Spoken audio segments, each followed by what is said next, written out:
Esse nosso Deus, a quem nós adoramos, Ele nos cobre de presentes. E agora nós temos mais um. Temos um ilustre pregador esta noite, né? Prata da casa. E é uma bênção quando nossos filhos, criados na casa do Senhor, Deus os separa para o ministério do pastorado. E esse irmão aqui não é pouca coisa, não. Se não der no argumento, o tamanho dele já, né? E ele é presbítero e ele é seminarista. Ele é filho de um presbítero. E na igreja presbiteriana, ser presbítero é coisa muito séria. Eu respeito muito. E é por isso que eu quero convidar o presbítero Oswaldo, pai do presbítero e seminarista Abacuque, que venha aqui à frente, venha orar para que Deus fale poderosamente ao nosso coração, através do seu instrumento, seu vaso de honra, o Abacuque.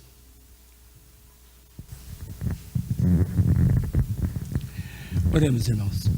Senhor nosso Deus e nosso Pai, na Tua presença mais uma vez, Senhor, dando continuidade a esses trabalhos que louvam e engrandecem o Teu nome, eu apresento o Teu Filho, Senhor, o Teu servo, Abacuque, Senhor, que será o portador da mensagem nesta noite gloriosa. Senhor, esteja com ele, abençoando-o, aquele que ele preparou, Senhor, da Tua parte para trazer para nós, que nós tenhamos, Senhor, o nosso filtro aberto para ouvir, entender e ser abençoado, Senhor, por Ti, através da Tua palavra, Senhor, que será ministrada pelo Teu servo. Abençoe-o, abençoe esta mensagem em nome de Jesus Cristo, que ela frutifique em nossos corações, para a honra e glória do Teu santo nome bendito. Amém. Amém.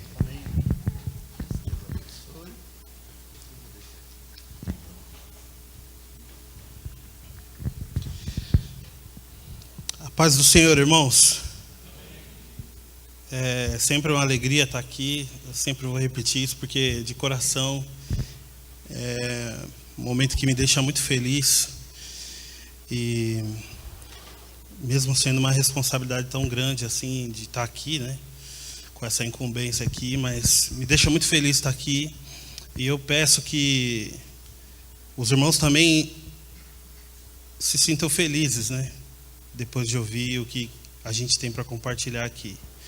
Que seja uma mensagem vinda do Senhor para a sua vida e que faça sentido no seu coração, como fez na minha também.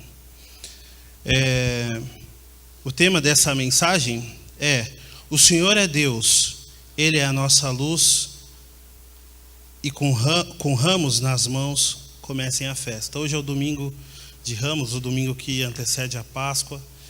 E na narrativa contada pelos evangelhos, é nesse domingo, antes da Páscoa, que o Senhor Jesus chega em Jerusalém e é recebido com ramos, com tecidos, é recebido como verdadeiramente um rei. E é sobre isso que a gente vai falar nessa noite aqui. Para começar, eu queria introduzir dizendo que por algumas vezes acontece conosco de passarmos de maneira despercebida por situações marcantes na nossa vida. Momentos que serão definitivos para o decorrer da nossa história, mas nós atravessamos esses momentos sem mesmo identificar, enquanto eles ocorrem, a tamanha importância que terão no nosso desenvolvimento. Como exemplo de um momento desses, eu queria compartilhar algo que aconteceu conosco, na nossa família, e que é um pouco parecido, ou talvez bem parecido, com o que aconteceu com a Fernanda e com o Igor, né? A gente passou por uma situação, a Fer teve uma gravidez também ectópica e desenvolveu alguns outros problemas também decorrentes dessa gravidez, mas um pouco antes disso acontecer, a gente tinha um plano de se mudar para o Canadá e morar lá, e passar a vida lá, né? Ou quanto Deus permitisse que a gente ficasse lá. E a gente se aplicou nesse plano com muita vontade, com muita disposição. A gente estudou, juntou dinheiro, fez tudo que era necessário para conseguir êxito nessa empreitada, né? Mas aí no final a gente teve o nosso visto rejeitado lá pelo governo do Canadá lá. Eles deram essa mancada com a gente. Mas na hora foi um negócio que deixou a gente muito triste, né? A gente fez 2 tentativas. Uma tentativa num ano, se eu não me engano, em 2017 e outra em 2018. Mas eu não tenho certeza, acho que foi isso, né? Foi 17, 18? Não lembro também a Fer. Mas foram assim 2 anos seguidos, né? E na primeira tentativa a gente falou, não, vamos de novo. A gente melhorou a nossa condição e tentou de novo. E na segunda a gente não conseguiu. E a gente ficou muito triste, né, desolado e tal. E muitas pessoas vieram até nós para assim consolar a gente, né, e trazendo mensagens, né, tipo, a gente não sabe o que está acontecendo, quais são os planos de Deus. E o meu pai foi uma dessas pessoas que trouxe uma palavra assim muito sábia e que confortou muito o nosso coração. E depois de um tempo, depois que a gente teve esse visto negado e precisou ficar aqui, a gente mudou o foco da nossa vida para viver a vida aqui. E um pouquinho depois disso, a Fer apresentou esses problemas de saúde. E isso foi uma coisa que, se a gente tivesse passado por essa coisa lá no Canadá, a gente teria perdido muito dinheiro, teria perdido a nossa esperança, sobretudo, porque a gente teria viajado até lá, deixado tudo que a gente tinha aqui, apostado todas as fichas na vida lá, e depois de tudo acontecido, a gente pôde perceber como Deus foi generoso conosco, inclusive dando uma resposta que era um não para nós, que foi muito triste. Então, esse é apenas um dos exemplos de situações que a gente pode passar na nossa vida, em que quando elas acontecem, quando a situação acontece, quando você está no olho do furacão, você não percebe a ação de Deus, você não percebe o quanto aquele momento pode ser importante para a sua vida no final. Se você ainda não passou por uma situação dessa, talvez você esteja passando agora e nem sabe. Talvez você vá passar no futuro e vá descobrir. O que acontece nos versículos que a gente vai ler no Evangelho de João é uma coisa parecida com isso. O que está acontecendo no texto do Evangelho de João é algo que tem essa mesma característica. Quando se está vivendo os fatos, é difícil ter a clareza necessária para entender o todo. Quem nos ilumina é o Santo Espírito. E nós vamos para o texto para entender o que ele tem para nos dizer. Como eu disse, o tema dessa mensagem é: o Senhor é Deus, Ele é a nossa luz. O Espírito Santo é quem nos ilumina acerca daquelas coisas que a gente precisa entender. Evangelho de João, capítulo 12, do versículo 12 até o 16, nós vamos ler. Evangelho de João, capítulo 12, do versículo 12 até o 16. A minha Bíblia está na versão Nova Tradução na linguagem de hoje. Você pode acompanhar a leitura comigo ou ver na sua Bíblia aí. Evangelho de João, capítulo 12, versículos 12 até o 16. Diz assim a palavra de Deus: no dia seguinte, a grande multidão que tinha ido à festa da Páscoa ouviu dizer que Jesus estava chegando a Jerusalém.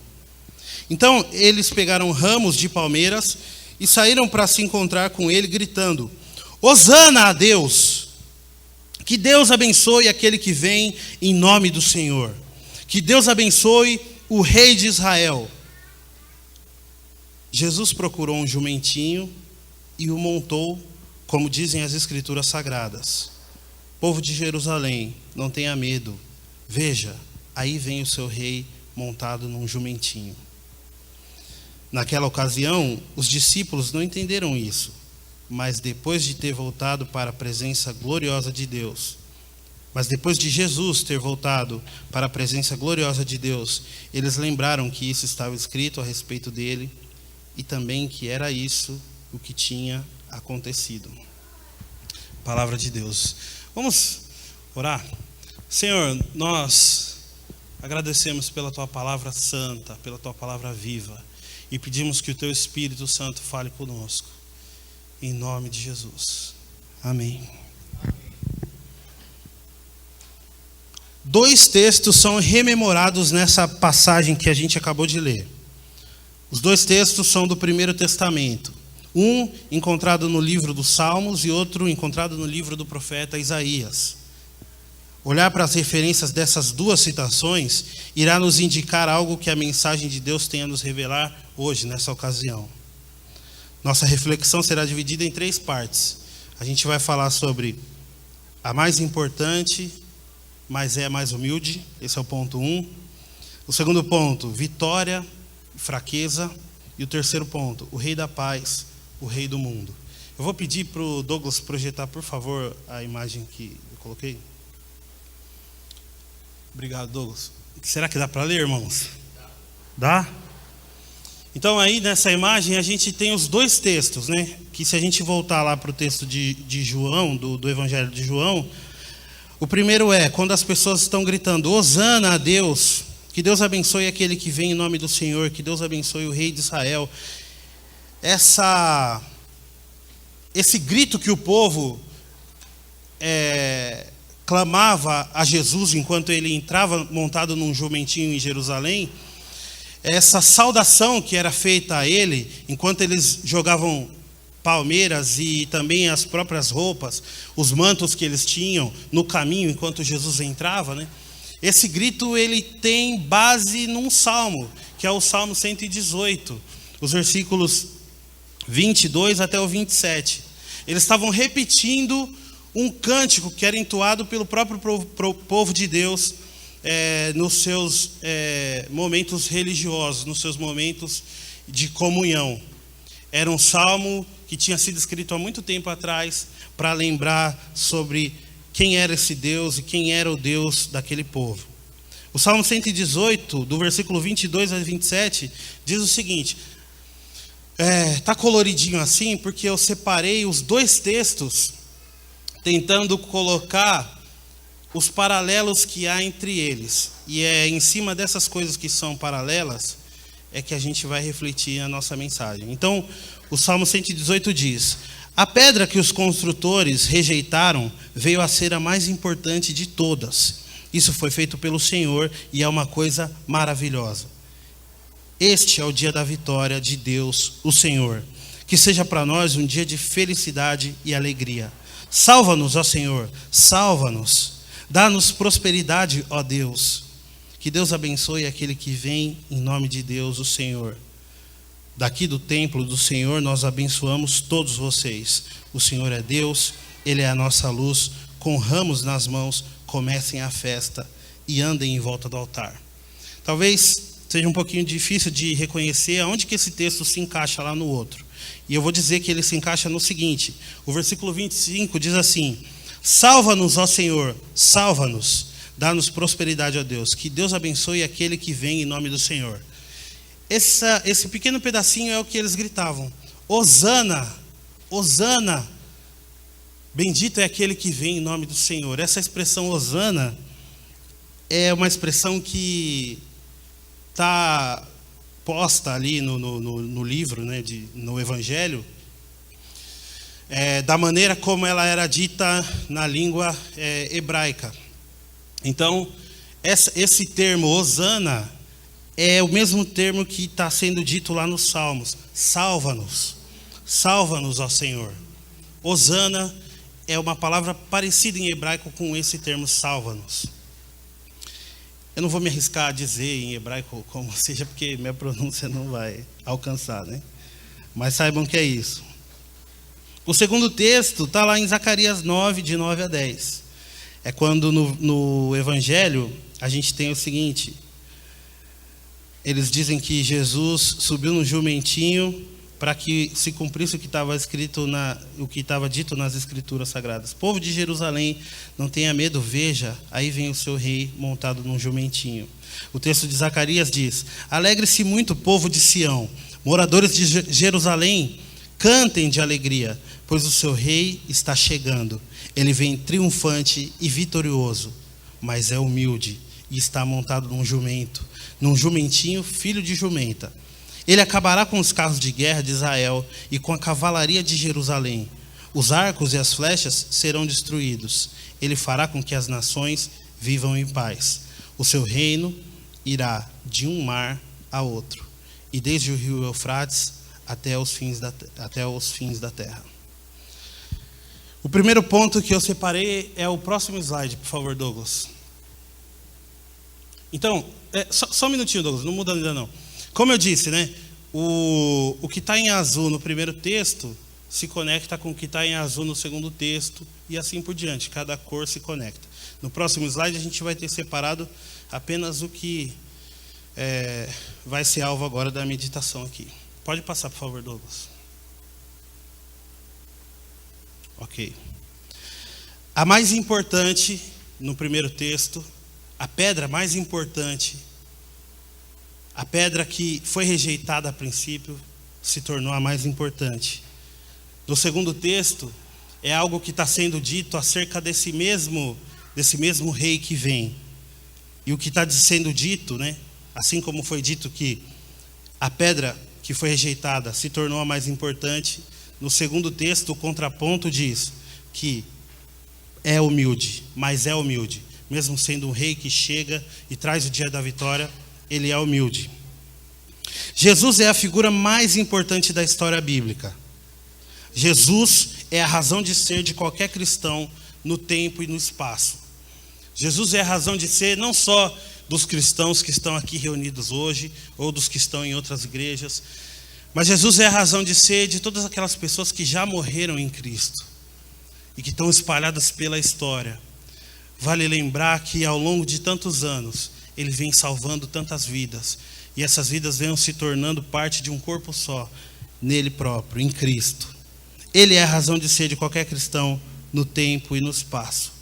Sendo a pedra mais importante, a pedra angular de uma construção, a partir da qual todas as outras são edificadas, ele escolheu se expor à rejeição de gentes que só existe por causa dele próprio. O Evangelho de João começa dizendo que sem ele, nada do que foi feito se fez.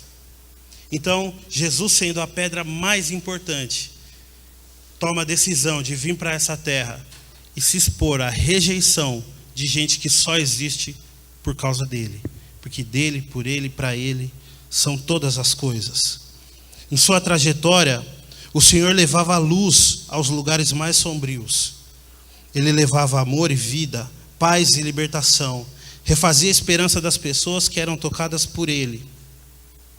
Apenas um rei, essencialmente humilde, chegaria a esses lugares. Apenas um rei essencialmente humilde chegaria a nós. Porque falar de lugares escuros, falar de vielas e becos, não é simplesmente falar de lugares escuros, vielas e becos do espaço físico, mas é falar sobre lugares escuros do nosso coração, sobre vielas e becos também da nossa mente. É nesses lugares onde Jesus chega, com seu amor, com sua vida, com sua libertação. Tem uma música de um cantor estadunidense que chama Gregory Porter. Ele é um cantor de música assim popular, jazz. Ele não é um cantor evangélico. Mas ele tem uma música que é mais evangélica do que algumas evangélicas até. Que diz o seguinte, sobre esse rei humilde. Diz assim, bem, essa é uma tradução livre, tá? Não vai estar perfeito. Bem, eles constroem suas casas em preparação para o rei. Enfeitam as calçadas com todo tipo de coisas brilhantes. Mas eles ficarão surpresos ao ouvir o rei dizer: leve-me para os becos, leve-me para os aflitos, leve-me para os solitários, aqueles que de alguma forma perderam os seus caminhos. Permita que eles me ouçam dizer: eu sou amigo de vocês. Venham à minha mesa, descansem aqui no meu jardim. Vocês terão um perdão. Essa letra é maravilhosa e tocou muito meu coração quando eu vi pela primeira vez e pela segunda e por tantas outras que eu fiquei só dando repeat ali no YouTube, né? O rei humilde trata das pessoas nos becos e vielas. O rei humilde trata das pessoas nos lugares escuros. E trata inclusive dos lugares escuros dentro das pessoas. O segundo ponto, vitória e fraqueza.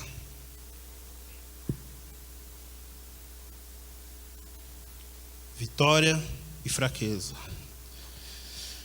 Deixa eu achar aqui só a imagem. Tá lá, Douglas? É o próximo. Pode passar o slide.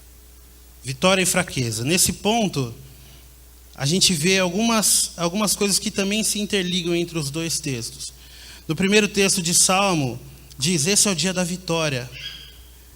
O rei está chegando e ele vem triunfante e vitorioso. Outra coisa que é comum nos dois textos é a chamada para o povo se alegrar com ele. No versículo 24 do Salmo diz: que seja para nós um dia de felicidade e alegria. Em Zacarias: alegre-se muito o povo de Sião, moradores de Jerusalém.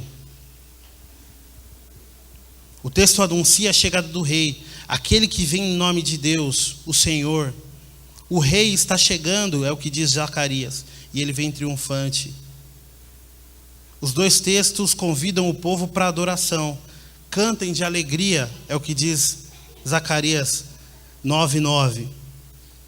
E no texto de Salmo: com ramos nas mãos, comecem a festa e andem em volta do altar. Esse segundo ponto trata dessa ligação também entre essas duas falas e tudo que faz sentido e que se cruza entre esses dois textos. Vitória e fraqueza são os pontos principais. Fraqueza e vitória não parecem ser conceitos que possam caminhar juntos. É estranho você falar de fraqueza e de vitória na mesma frase, mas é isso aí. A chegada do rei é anunciada como certa, e além disso, é anunciada como um dia de vitória.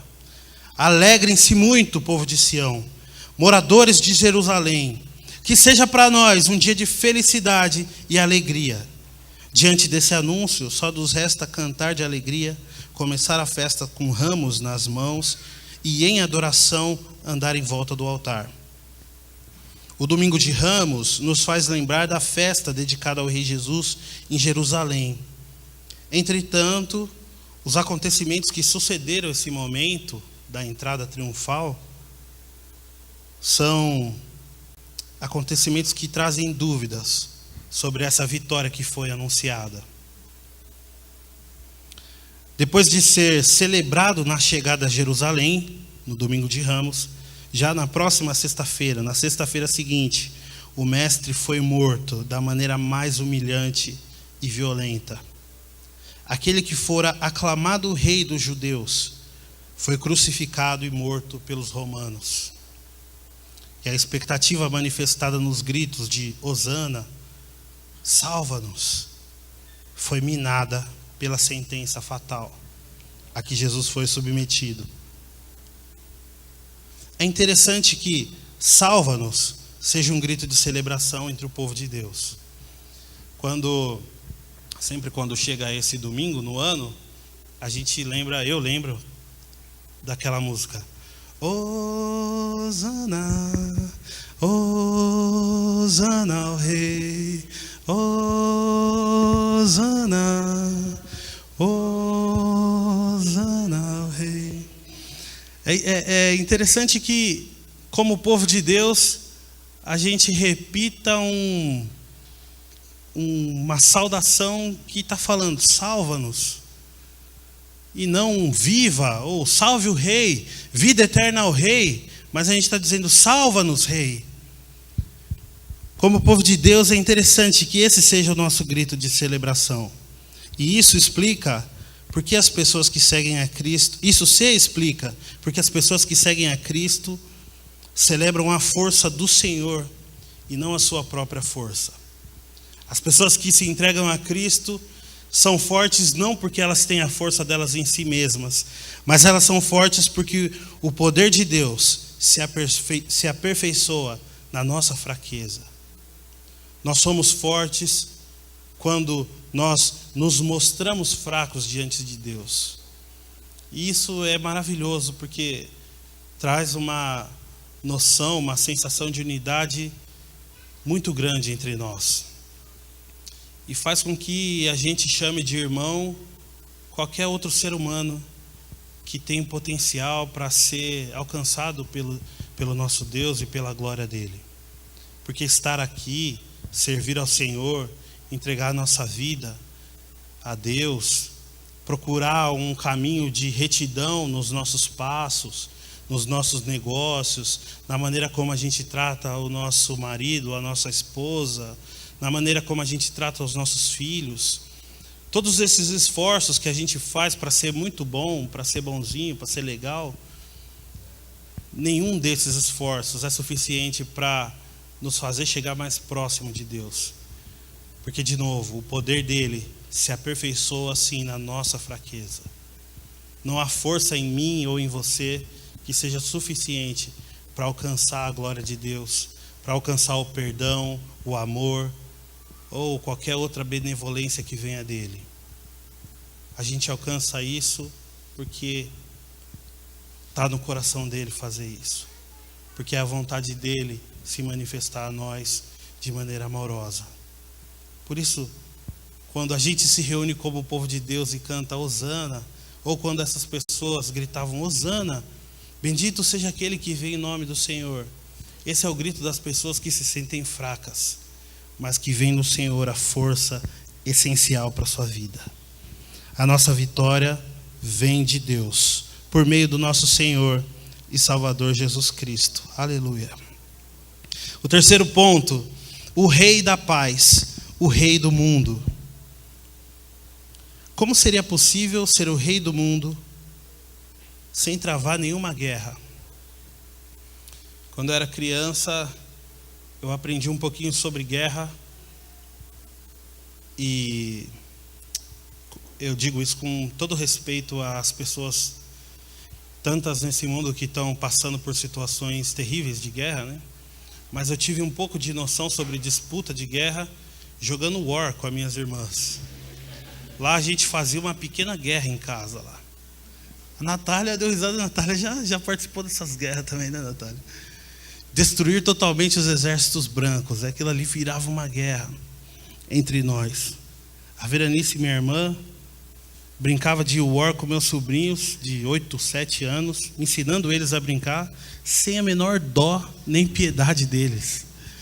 Geralmente eles terminavam o jogo chorando de verdade mesmo, porque a tia Vera tinha arrasado os exércitos deles. É difícil a gente entender alguém que se propõe a ser rei do mundo, sem estar disposto a travar nenhuma guerra. Mas é isso que o Senhor propõe. Pode passar, por favor, Douglas, o próximo slide. Obrigado. Nessa terceira parte, a gente vê o seguinte: algumas outras coisas que estão sendo ditas acerca desse rei. A pedra que os construtores rejeitaram veio a ser a mais importante de todas. Está lá no Salmo 118. E no texto de Zacarias, ele fará com que as nações vivam em paz. O seu reino irá de um mar ao outro, e desde o rio Eufrates até os confins da terra. O próprio Jesus se identificou como essa pedra rejeitada quando ele falava aos líderes judeus sobre o propósito da sua vida. A gente pode ver essa referência no livro de Marcos, no capítulo 10, no capítulo 12, versículo 10, perdão. Ele próprio se identificou como sendo essa pedra. A morte humilhante na cruz foi terrível e um fato estarrecedor para os seguidores de Jesus. Entretanto, a rejeição foi parte do processo e contribuiu para que a pedra angular, sobre a qual se edificam todas as outras, se tornasse a mais importante de todas. E é interessante que no texto bíblico, essa frase vem acompanhada da seguinte frase: E isso foi feito pelo Senhor. E é uma coisa maravilhosa. É estranho o conceito de maravilhoso para Deus. É estranho que a pedra angular, a pedra mais importante de todas, tenha sido rejeitada e isso tenha sido feito pelo Senhor e tenha sido algo maravilhoso aos olhos dele próprio. Como cordeiro, Jesus entregou a sua vida sem resistir ao traidor. Ele entregou a sua vida sem resistir aos soldados, sem resistir ao espancamento, sem resistir à humilhação, sem resistir por fim à própria morte. E tudo isso foi feito para construir um reino de paz sobre toda a terra. Se a cena da morte na cruz, se a cena da morte no Monte Calvário foi estarrecedora, hoje, depois de tantos anos, a gente pode testemunhar com as nossas vidas que a ressurreição dividiu a história da humanidade. Se a morte foi chocante, se a morte foi estarrecedora, se a morte foi violenta e marcou a vida de muita gente, a gente pode afirmar e testemunhar com a nossa vida que a ressurreição no terceiro dia dividiu a história da humanidade, que a ressurreição no terceiro dia trouxe amor e vida, paz e libertação para todo e qualquer indivíduo nesse planeta que crê em Jesus Cristo. Nesse sentido, vale dizer que totalidade é outro aspecto da obra do Senhor. E nesses dois textos a gente vê essa noção de totalidade sendo expressa.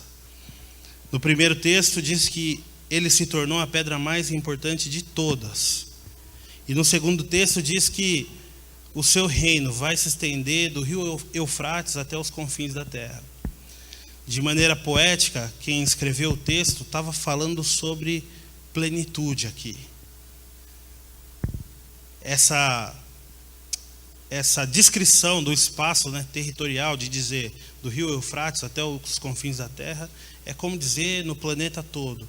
É como dizer que o reino de paz vai se estender por todo lugar e por todo o planeta. Ele é um rei total. Ele é um rei que domina sobre todas as coisas. Ele se tornou a pedra mais importante de todas. E o seu reino de paz irá de um mar a outro, do Eufrates até os confins da terra.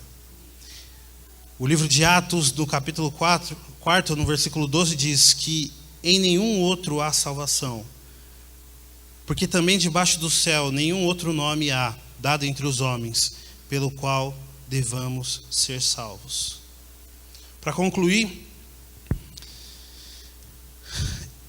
a gente segue dizendo que os textos que nós analisamos cuidadosamente aqui nesse momento, eu acho que essas imagens foram compartilhadas com quem está no grupo da igreja. Depois, se alguém quiser ver, fica à vontade. Esses textos que a gente analisou são importantíssimos para a história do cristianismo. E são tão importantes, ou ainda mais importante, é o texto que a gente leu primeiro do Evangelho de João, que relata o ocorrido no domingo de Ramos. Acontece que o versículo 16, o último versículo do texto de João, que a gente leu da primeira vez, o último versículo diz que naquela ocasião os discípulos não entenderam isso. Os discípulos estavam vivendo todas essas coisas. Estavam vivendo a aclamação, Hosana. Eles viram o jumentinho, e o jumentinho remontava a esse texto de Zacarias, de quase 500 anos antes. Mas eles não estavam entendendo perfeitamente o que estava acontecendo. Naquela ocasião, os discípulos não entenderam isso. Eles entenderam apenas depois de Jesus ter voltado para a presença gloriosa de Deus. Aí eles entenderam que isso estava escrito a respeito de Jesus, e eles entenderam também que era isso o que tinha acontecido. A diferença nesse segundo momento quando eles passam a entender, além da distância dos fatos, que tenha passado o tempo, a diferença é que após a ascensão de Cristo, após Jesus ter voltado para a presença gloriosa do Pai, como diz o texto, o que ocorre é a descida do Espírito Santo. O Senhor, o Deus Trino, presente na figura de Jesus, vive hoje nos corações daqueles que o recebem através do Espírito Santo. E como no texto de Salmos que nós vimos, a gente pode continuar afirmando: o Senhor é Deus, Ele é a nossa luz. Com ramos nas mãos, comecem a festa e andem em volta do altar.